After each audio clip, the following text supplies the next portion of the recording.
شاعر نے کیا خوب کہا ہے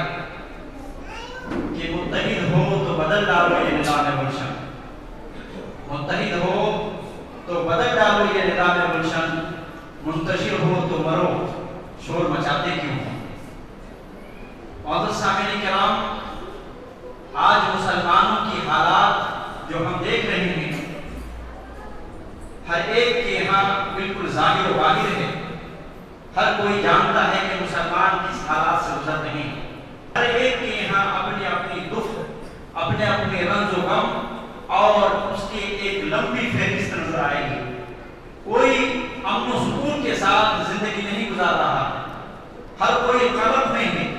ہر کوئی پریشان حال ہے، ہر کوئی مظلوم و مقہور نظر آ رہے ہیں۔ حالانکہ اگر ہم مسلمانوں کی تعداد کو دیکھیں تو یہ معلوم ہوگا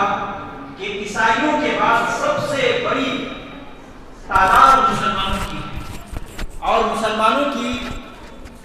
تعداد کو دیکھیں تو بہت بڑی ہے، اور ساتھ ہی ساتھ 50 سے زائد اسلامی ممالک ہیں مسلمانوں کے، لیکن اس کے باوجود جگہ جگہ پر دشمنان اسلام مسلمانوں کے اوپر ظلم و ستم کیے جا رہے ہیں، جگہ جگہ پر مسلمانوں پر بمباریاں کی جا رہی ہیں، اور اس طریقے سے سارے مسلمان مظلوم و مقہور نظر آ رہے ہیں۔ کسی کے اندر وہ طاقت نہیں کہ مسلمانوں کی مدد کر سکے، کسی کے اندر وہ طاقت نہیں کہ ان کے مقابلے کے لیے اٹھ کھڑے ہو سکے۔ تو آخر وجہ کیا ہے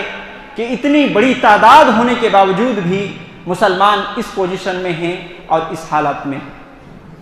سامعین کرام، اگر ہم غور کریں تو اس کے لیے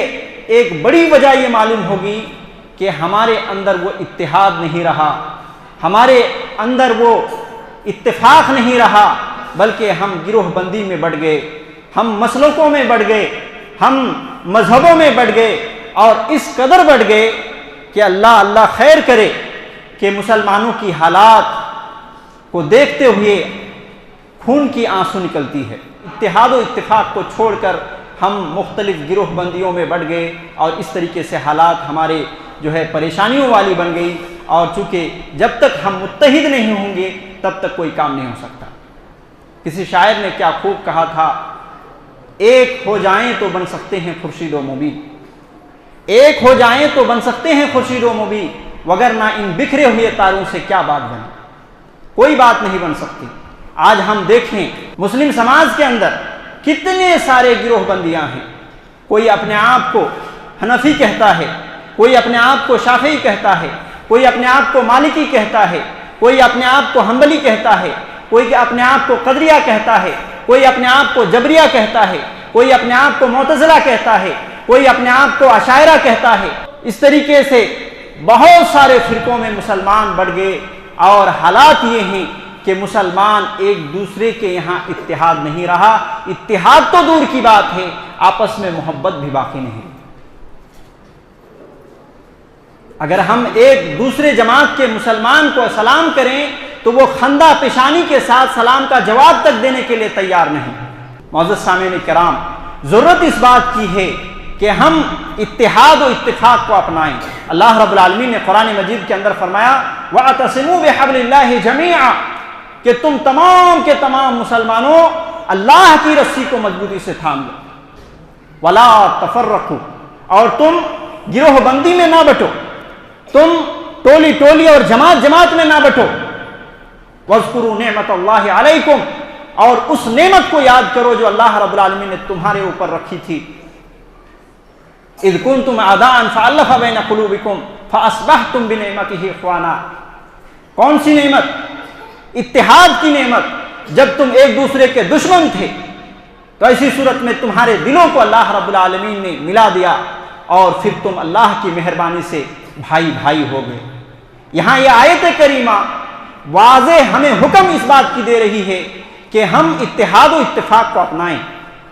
اتحاد و اتفاق کو اپنائیں، اور ساتھ ہی ساتھ اس بات کی بھی ہمیں پیغام یہ آیت کریمہ دے رہی ہے کہ اتحاد و اتفاق کے ساتھ ساتھ یہ ہم سمجھیں کہ یہ بہت بڑی نعمت ہے جو صحابہ کرام رضوان اللہ علیہ مجمعین کو ملی تھی۔ صحابہ کرام رضوان اللہ علیہ مجمعین کے بارے میں آپ نے بارہا سنا کہ زمانہ ظاہلیت میں کس قدر وہ آپس میں کس قدر کھانا جنگی کی زندگی گزار رہے تھے، اور کس قدر لڑائیاں چھوٹی چھوٹی باتوں پر لڑائی شروع ہو جاتی، برسوں برسوں تک جو ہے وہ لڑائی ختم نہیں ہوتی تھی۔ اگر ہم اسلام کو دیکھیں تو اسلام ہمیں اتحاد و اتفاق کا ایسا درس دیتا ہے کہ مجھے نہیں لگتا کہ کسی اور مذہب کے اندر اتنا اتحاد و اتفاق کا جو ہے درس دیتا ہو۔ معزز سامعین، آپ نماز کو لیں، نماز کو دیکھیں، اتحاد و اتفاق کا درس موجود ہے۔ روزے کو دیکھیں، اتحاد و اتفاق کا درس موجود ہے۔ حج کو دیکھیں، اتحاد و اتفاق کا درس موجود ہے۔ زکوٰۃ کو دیکھیں تو اتحاد و اتفاق کا درس موجود ہے۔ اگر ہم پوچھیں کہ کیا ہم اکیلے میں نماز پڑھ سکتے ہیں؟ نماز پڑھ سکتے ہیں، لیکن اللہ رب العالمین نے مسلمانوں کی جماعت منتشر نہ ہو جائے، مسلمانوں کی جماعت گروہ بندی میں مبتلا نہ ہو جائے، اللہ رب العالمین نے مسجد میں باجماعت نماز پڑھنے کو ایک طریقے سے واجب قرار دیا، اور ساتھ ہی ساتھ جماعت کے ساتھ نماز پڑھنے سے 25 گنا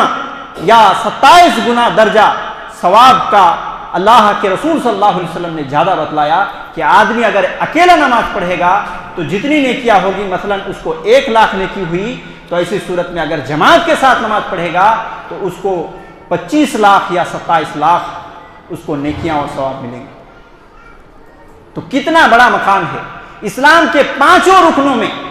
یہی اتحاد اور اتفاق کا درس موجود ہے۔ سورہ حجرات میں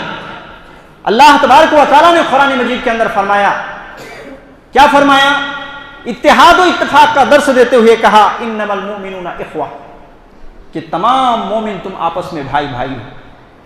دنیا کے کسی بھی خطے میں کوئی مسلمان ہے، اگر وہ اللہ رب العالمین پر ایمان رکھتا ہے، اللہ کے رسول صلی اللہ علیہ وسلم پر ایمان رکھتا ہے،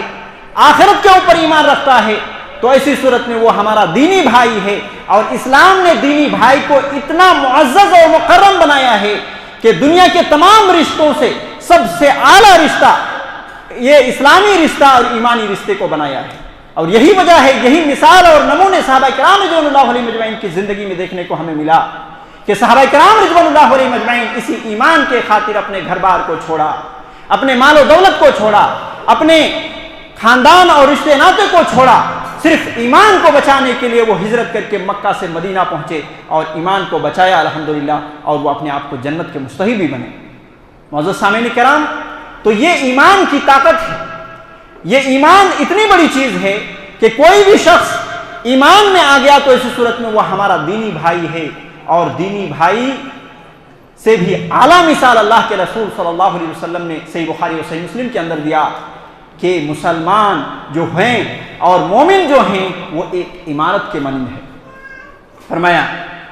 کہ المؤمن للمؤمن کالبنیان، کہ ایک مومن دوسرے مومن کے لیے عمارت کی طرح ہے، یشد بعضهم بعضا، کہ وہ ایک دوسرے سے مل کر کے وہ طاقتور ہوتے ہیں۔ اب دیکھیں عمارت کو دیکھیں، ایک اینٹ اگر ہم ہاتھ سے توڑنا چاہیں توڑ سکتے ہیں، ایک مرتبہ ہتھوڑے سے مارے تو توڑ سکتے ہیں،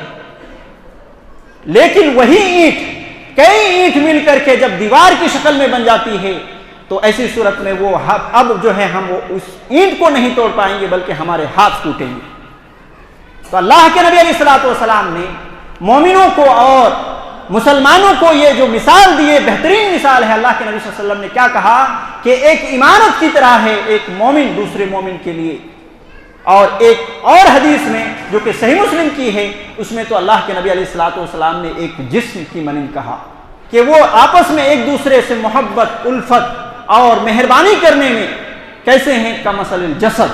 ایک جسم کے مانند ہے، ایک باڈی کے مانند ہے۔ اللہ کے نبی علیہ الصلوۃ والسلام نے کہا کہ ایک جسم کے کسی بھی حصے میں اگر کوئی اس کو پریشانی لاحق ہوتی ہے، بیماری لاحق ہوتی ہے تو پورا جسم اس کو جھیلتا ہے۔ ٹھیک اسی طریقے سے مومن کی مثال ہونی چاہیے۔ آج ہم دیکھیں معاشرے کے اندر کیا واقعی جو آئینہ ہمیں رسول اللہ صلی اللہ علیہ وسلم نے دکھایا ہے وہ آئینہ ہے انا للہ و انا الیہ راجعون۔ وہ آئینہ دور دور تک کہیں نظر نہیں آتا۔ ہم تو یہاں تک بات پہنچ گئی کہ کوئی بھی جماعت ہے، جماعت کے اندر ایک ہی جماعت کے اندر اتنے انتشار ہیں، اتنے جو ہے